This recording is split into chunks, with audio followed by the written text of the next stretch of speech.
चौथे अध्याय में भगवान शिव ने ब्रह्मा और विष्णु को सृष्टि निर्माण का रहस्य बताया था। अब आगे की कथा सुनिए।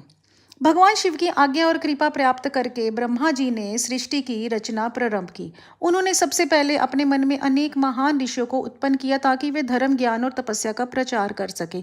इन महान ऋषियों में मरीचि, अत्रि, अंगिरा, पुलस्त्य, पुलह, क्रतु, विशिष्ट, भृगु और नारद आदि प्रमुख थे।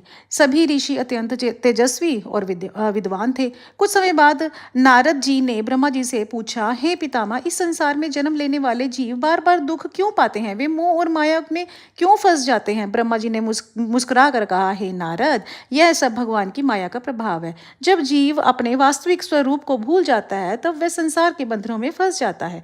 ब्रह्मा जी ने समझाया, मनुष्य धन, पद, अहंकार और भौतिक सुखों के पीछे भागता रहता है। उसे लगता है कि इन्हीं चीजों में सुख है, लेकिन जब वह उन्हें प्राप्त कर लेता है तब भी उसका मन असंतुष्ट रहता है। यही माया का प्रभाव है। जैसे कोई व्यक्ति रेगिस्तान से दूर चमकते पानी को देखकर उसके पीछे दौड़ता है, लेकिन पास पहुंचने पर पता चलता है कि वह केवल मृग तृष्णा थी, वैसे ही संसार के अनेक आकर्षण मनुष्य को भ्रमित करते हैं।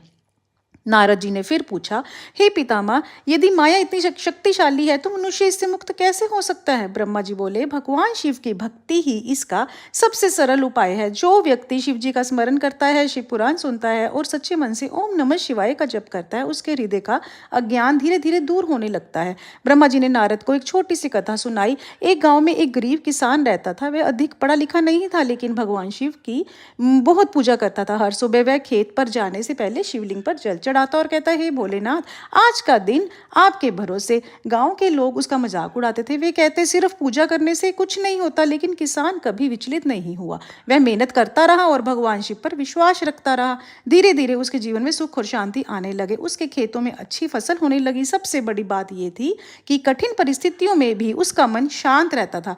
तब लोगों को समझ आया कि सच्ची भक्ति मनुष्य को भीतर से मजबूत बना देती है। ब्रह्मा जी ने नारद से कहा, संसार में रहो, अपने कर्तव्य निभाओ, लेकिन अपने मन को भगवान से जोड़े रखो।